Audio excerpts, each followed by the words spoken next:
भजनलाल मंत्रिमंडल ने खिलाड़ियों को प्रोत्साहन देने के लिए 2 सेवाओं में 2% आरक्षण देने का फैसला किया है और साथ ही पुलिस सेवा में महिलाओं को 33% आरक्षण देने की घोषणा को क्रियान्वित करने के लिए राजस्थान पुलिस अधीनस्थ सेवा नियम में संशोधन को मंजूरी भी दी गई है और इसके लिए अब कार्मिक विभाग की ओर से नियम तैयार किए जाएंगे। ये खास रिपोर्ट देखिए। कैबिनेट बैठक के बाद deputy CM doctor Premchand Bairwa ने प्रेस कॉन्फ्रेंस में मंत्रिमंडल के निर्णयों की जानकारी दी। उन्होंने बताया कि कैबिनेट ने महिला सशक्तिकरण की दिशा में पुलिस सेवा में महिलाओं को 33% आरक्षण देने की घोषणा की। अब इस घोषणा को धरातल पर लाने के लिए पुलिस अधीनस्थ सेवा नियमों में संशोधन को मंजूरी दी गई है। अब इसके लिए डीओपी की ओर से नियम तैयार किए जाएंगे। सरकार के संकल्प पत्र में यह वादा किया गया था। डिप्टी सीएम ने कहा कि कैबिनेट ने विशेष योग्य जनों के माता पिता के पेंशन पीपीओ में उनके आश्रितों के नाम जोड़ने के लिए पेंशन नियमों में संशोधन को मंजूरी दी है ताकि आश्रित को भी पेंशन का फायदा मिल सके। विधानसभा चुनाव से पहले आपनो अग्रणीय राजस्थान संकल्प पत्र 2023 में हमने महिला सुरक्षा को प्राथमिकता देते हुए पुलिस बल में महिला की न्यूनतम 33% भर्ती सुनिश्चित की जाने का वादा किया था। इसी क्रम में राजस्थान पुलिस अधीनस्थ सेवा नियम 1989 में संशोधन के प्रस्ताव का आज मंत्रिमंडलीय बैठक में अनुमोदन किया गया।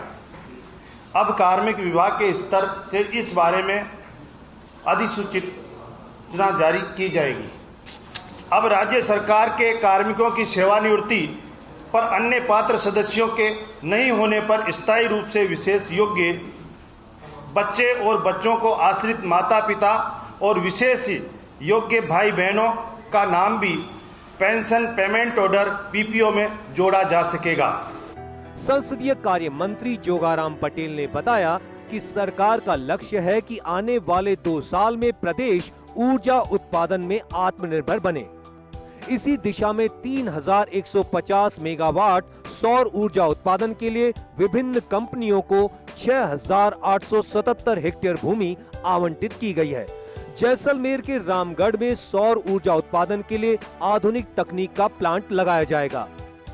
उन्होंने कहा कि खेलों में जिस तरह से प्रतिभाएं रोजाना पदक जीत रही हैं, ऐसे में सरकार ने खेल प्रतिभाओं को प्रोत्साहन देने के लिए सरकारी सेवाओं में राजस्थानी भाषा, पुस्तकालय सेवा नियम और एक्साइज लेबोरेटरी सेवा नियम में संशोधन करके इन सेवाओं में 2% आरक्षण देने का फैसला किया है। इसका फायदा सभी श्रेणी की सेवा में मिलेगा।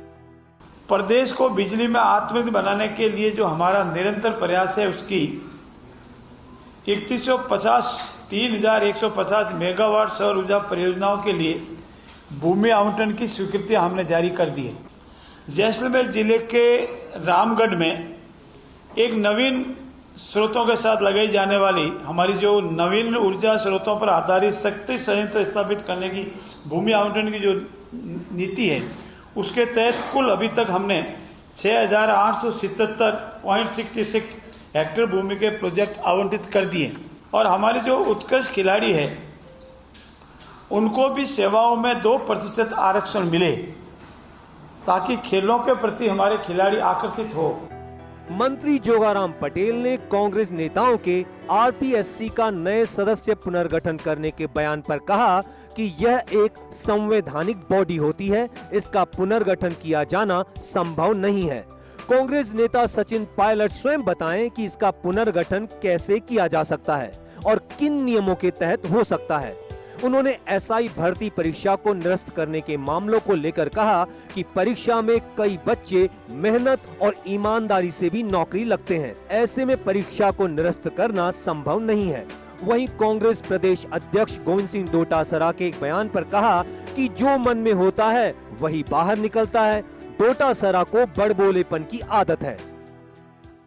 मेरे साथी है, मित्र है गोविंद जी, मैं इतना ही कहूँगा कि उनको कहीं न कहीं मन में एक स्वयं के साथियों से हो और किसी कारणों से वो झेप है और उनको बड़बोलेपन की आदत हो गई है, इसलिए वो जहाँ चाहते हैं अनावश्यक बोलते हैं मेरा उनसे निवेदन है, प्रार्थना है, ज़्यादा मेरा कहने का अधिकार नहीं, इतनी मेरी प्रार्थना है कि वो इस बात पर गंभीरता से विचार करें कि वो प्रदेश नेशनल पार्टी के प्रदेश के अध्यक्ष हैं। उनका स्टेटमेंट एक जिम्मेवारी का स्टेटमेंट होता है, और अगर बिना जिम्मेवारी का स्टेटमेंट दिया जाता है, बड़बोलेपन का स्टेटमेंट दिया, बिना किसी मर्यादा के स्टेटमेंट दिया जाता है, तो उसका कोई नहीं। ऐसे सभी कथनों का हम खंडन करते हैं। वहीं प्रेस कॉन्फ्रेंस में स्पष्ट कर दिया गया कि राजस्थान को ऊर्जा के क्षेत्र में आत्मनिर्भर बनाया जाएगा। इसके लिए सौर ऊर्जा संयंत्रों की कवायद की जा रही है।